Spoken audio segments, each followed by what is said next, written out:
Hello everyone, welcome back to the channel.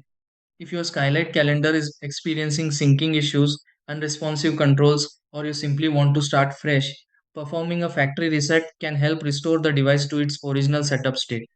A factory reset removes personalized settings and disconnects existing accounts, allowing the Skylight calendar to be configured again from scratch.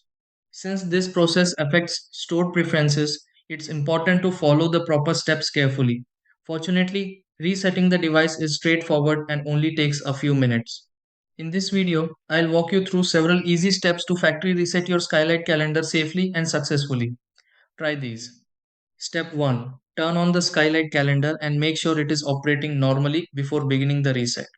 Step 2. Open the settings menu available on the Skylight calendar. Step 3. Locate the reset option provided within the Skylight calendar settings. Step 4. Confirm the factory reset request on the Skylight calendar when prompted. Step 5. Allow the Skylight calendar enough time to erase settings and restart automatically.